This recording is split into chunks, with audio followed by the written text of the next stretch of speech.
Very good morning students.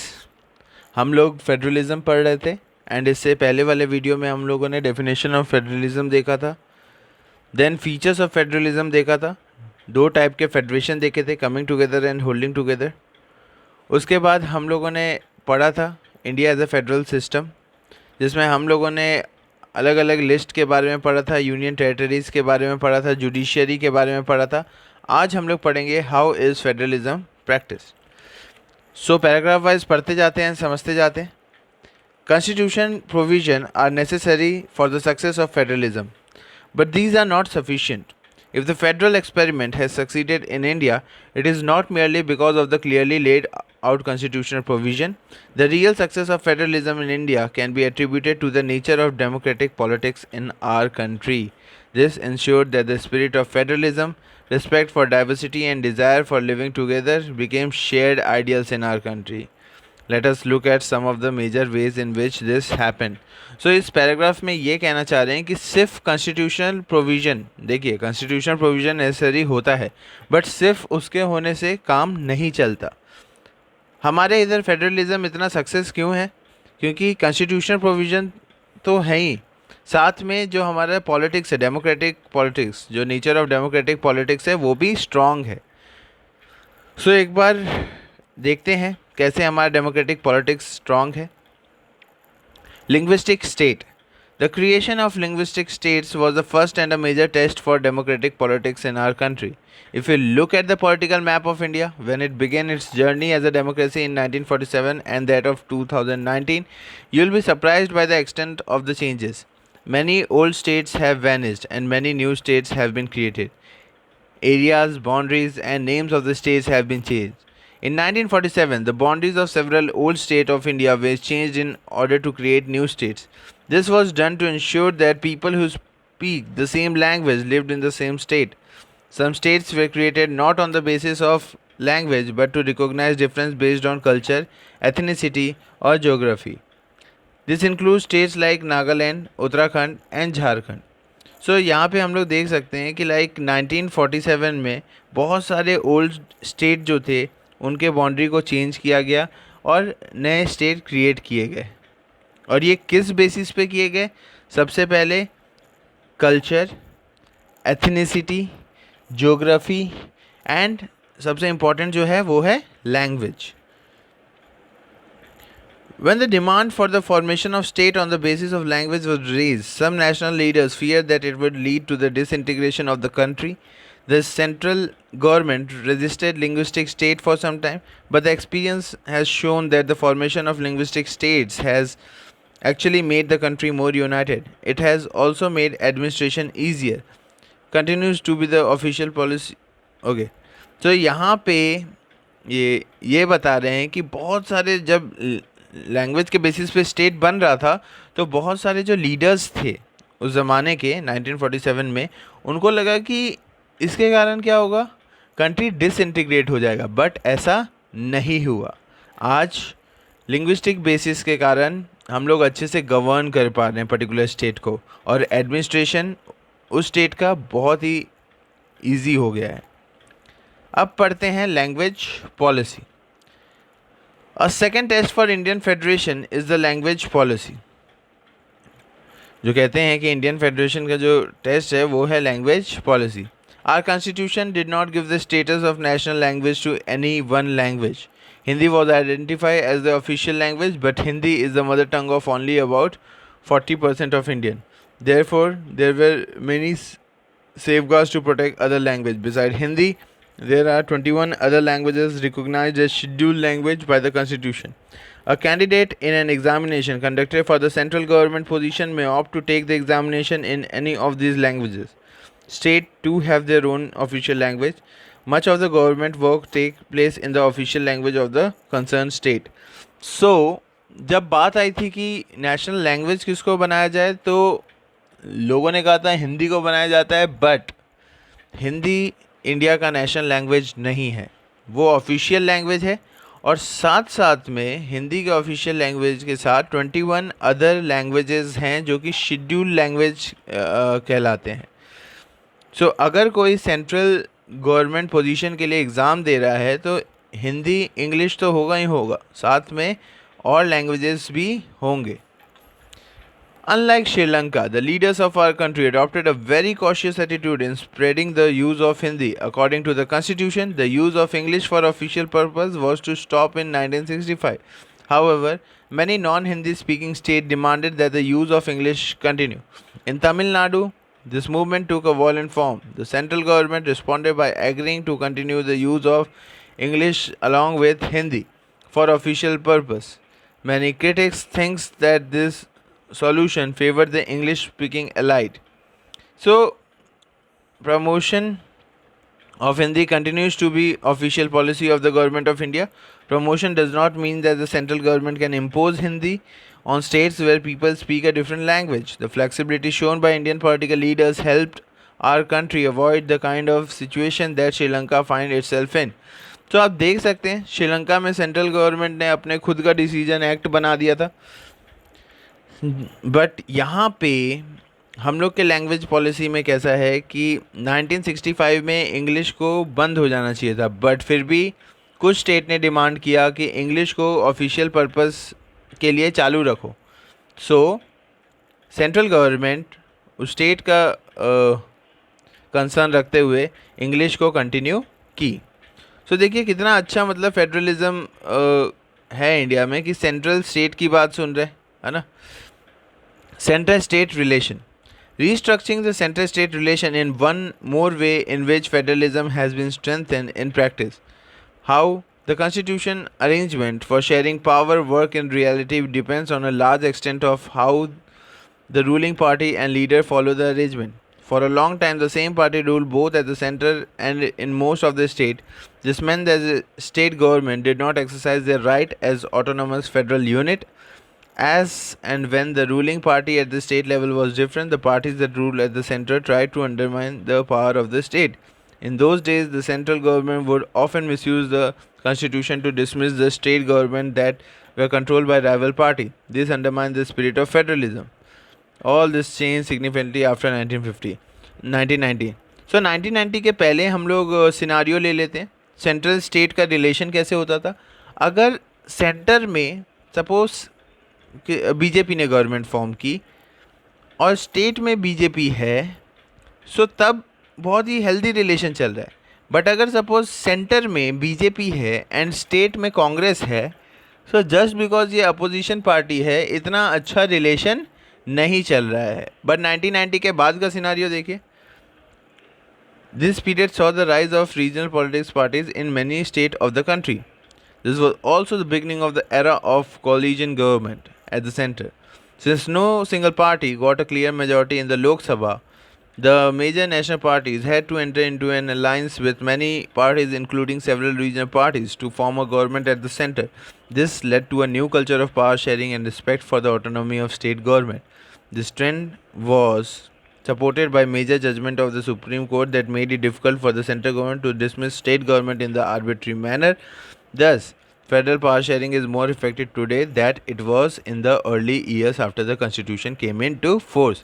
So, आज अगर देखेंगे सेंट्रल में अगर कोई और पार्टी है, सपोज बीजेपी है एंड स्टेट में कांग्रेस है एंड बीजेपी कांग्रेस के पावर को अंडरमाइन कर रही है, तो कांग्रेस क्या कर सकती है, सभी रीजनल पार्टी जिन जिनके पावर को अंडरमाइन कर रही है सेंट्रल गवर्नमेंट, उनको साथ में लेके खुद ही सेंट्रल गवर्नमेंट में अपना गवर्नमेंट फॉर्म कर सकती है, सेंट्रल लेवल पे अपना गवर्नमेंट फॉर्म कर सकती है. अब देखते हैं डिसेंट्रलाइजेशन इन इंडिया. देखिए इसके पहले जो हम लोगों ने पढ़ा था,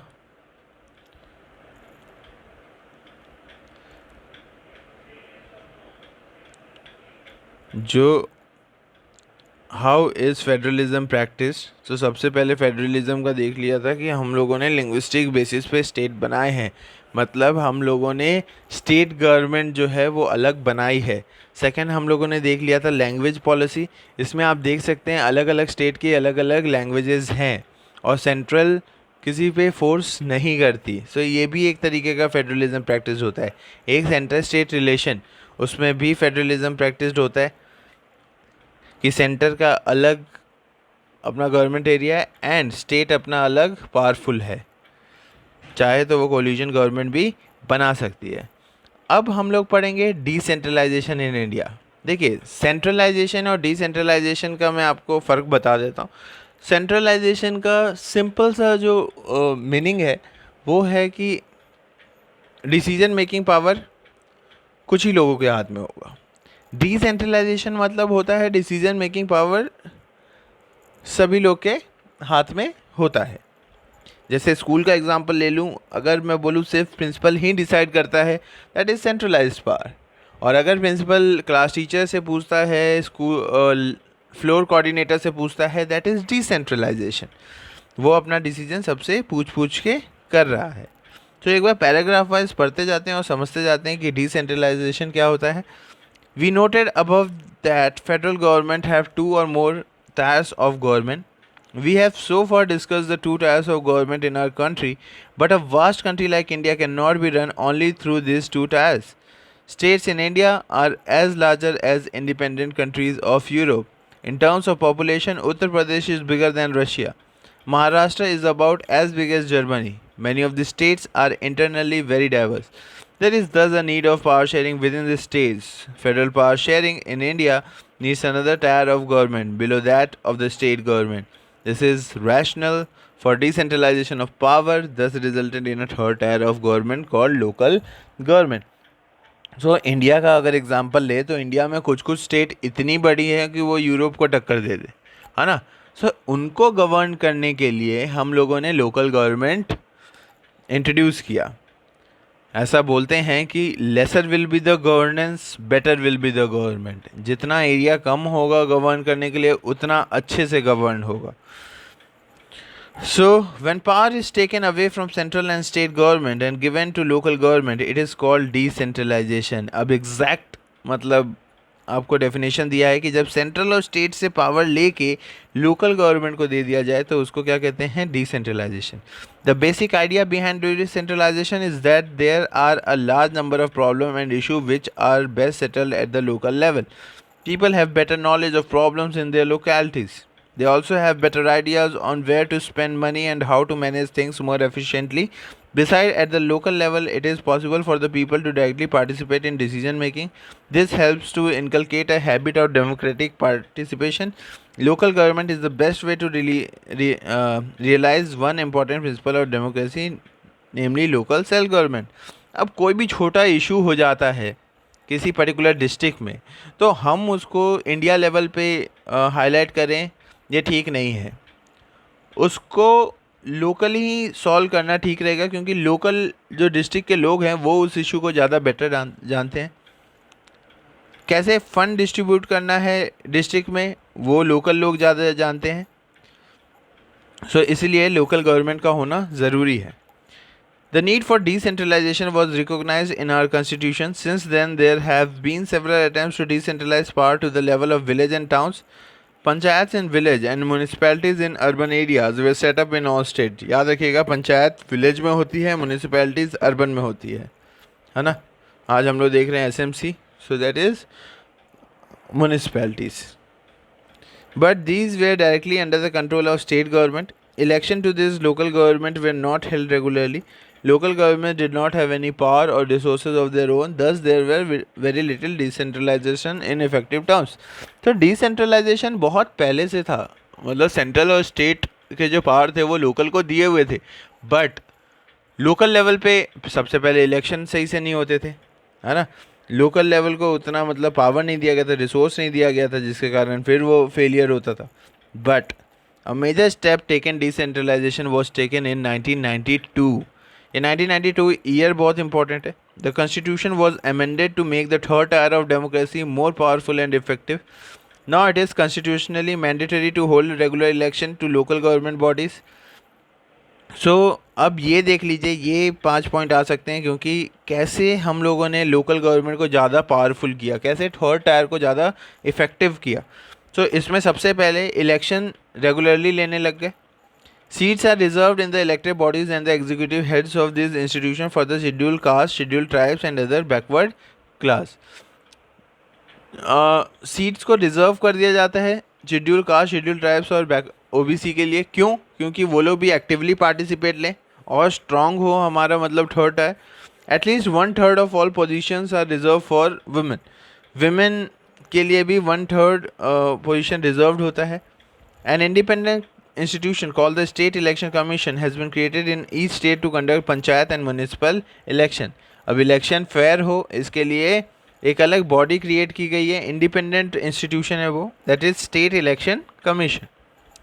The state government are required to share some powers and revenues with local government bodies. The nature of sharing varies from state to state। अब स्टेट और सेंट्रल गवर्नमेंट को कुछ पावर्स और थोड़े रिवेन्यू लोकल गवर्नमेंट के साथ share करने होंगे। अब ये किस पे डिपेंड करता है? पर्टिकुलर स्टेट पे। Rural local government is popularly known as by the name Panchayati Raj। Each village or a group of village in some state has a Gram Panchayat। This is a council consisting of several ward members, often called Panch, after a president or Sarpanch. They are directly elected by all adult population living in the ward or village। It is the decision-making body of the entire village। The Panchayat works under overall supervision of the Gram Sabha। All the voters in the village are its member। It has to meet at least twice or thrice in a year to approve the annual budget of the Gram Panchayat and to review the performance of the Gram Panchayat। So simple है, आप नीचे से पढ़ना चालू करेंगे तो ज़्यादा easy हो जाएगा। सबसे पहले वार्ड आता है, वार्ड मतलब एक पर्टिकुलर विलेज, एंड वहाँ पे पंच जो होता है वो 5 लोगों का मेंबर में एक प्रेसिडेंट इलेक्ट होता है, दैट इज सरपंच। सरपंच हर एक मतलब वार्ड का पंच और सरपंच होते हैं। देन वार्ड के ऊपर आता है ग्राम सभा, एंड देन ग्राम पंचायत जो कि ग्रुप ऑफ विलेज का आता है। ठीक। The local government structure goes right up to the district level। A few gram panchayats are grouped together to form what is usually called panchayat समिति और ब्लॉक और मंडल। अब जितने सारे मतलब ग्राम पंचायत होते हैं वो मिलके क्या बनाते हैं? पंचायत समिति। The members of this representative body are elected by all the panchayat members in that area। All the panchayat samitis or mandals in a district together continues the जिला परिषद। अब जितने भी पंचायत समिति हैं वो साथ में मिलके एक जिला बनाते हैं, डिस्ट्रिक्ट। जैसे सूरत एक डिस्ट्रिक्ट है। Most member of the Zila Parishad are elected. Members of the Lok Sabha and MLA of the district and some other official of the district level bodies are also its member. Zila Parishad chairperson is the political head of Zila Parishad. तो political head of Zila परिषद अगर पूछेंगे तो कौन होगा?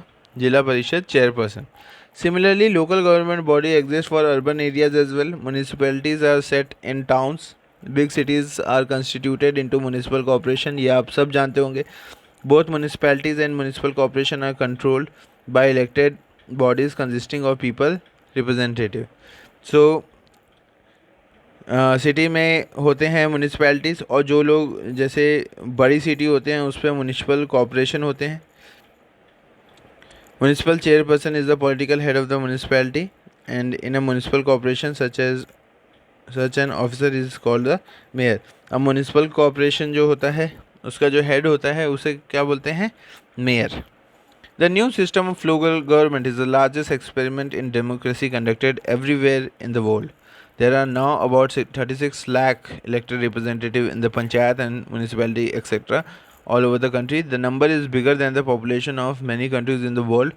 Constitutional status for local government had helped to deepen democracy in our country। It has also increased women representation and voice in our democracy। At the same time, there are many difficulties। While elections are held regularly and enthusiastically,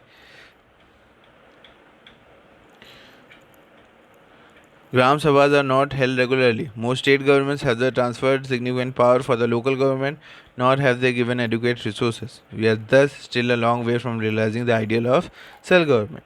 So अभी अगर देखें तो बहुत सारे representative local government में part लेते हैं। Local government में विमेन पार्ट लेती हैं, SC/ST के लोग पार्ट लेते हैं, तो ये सक्सेसफुल है। बट अभी भी इनको इतना रिसोर्स नहीं दिया गया है कि ये खुद से चल सके। So, thank you।